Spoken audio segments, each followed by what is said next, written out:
Hey, Captain Logos here, preacher at large, teaching the word and inspiring 3 minutes at a time. Hey, in the book of Kings, Elijah proclaims a drought. Yeah. And then, oops, guess what? The drought applies to him. So when God does something, it covers everybody.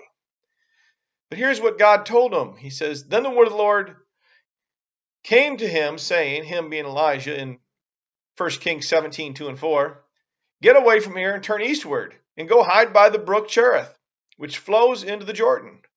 And it will be that you shall drink from the brook, and I have commanded the ravens to feed you there. God is going to take care of Elijah. He says, hey, proclaim a drought over this land because they've been sin and they're not following me. Unfortunately, that affects everybody, not just those that are in sin. And so God's going to take care of them by nature. So he tells them where to go and what to do. He's out in the middle of nowhere, but God is sustaining him. And then he goes into town and a widow takes care of him. Right? In the same chapter. So there's a whole bunch of provisions here in 1 Kings 17. And he goes in there and he tells the lady, he says, hey, go make me something to eat. She says, I ain't got nothing. The drought.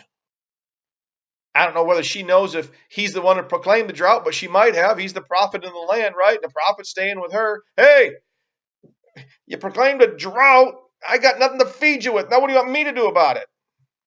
But he tells her, don't fear. And go and do as I've said. What he said was, go make me a cake. I'm hungry. So she went in, made a cake for her and her son because she thought she was going to die after it. She came back out and she made one for him also.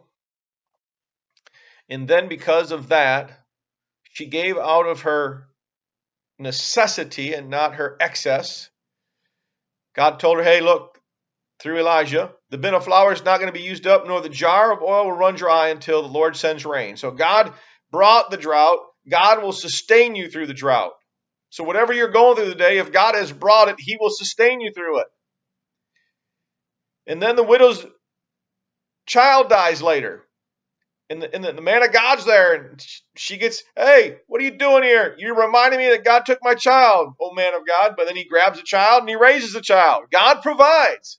God will provide for you. Look, I don't know what you're going through this morning, but I'm here to tell you that God will provide. We have to remember that we're not immune from this world's junk. But we do have a Father who will look down on us, who sent his Son to die for us, and then sent us the Holy Spirit to comfort us and walk through this journey with us and provide for us and help us and direct us and to lead us. God will provide for you this morning. Now, look at your face in the Bible.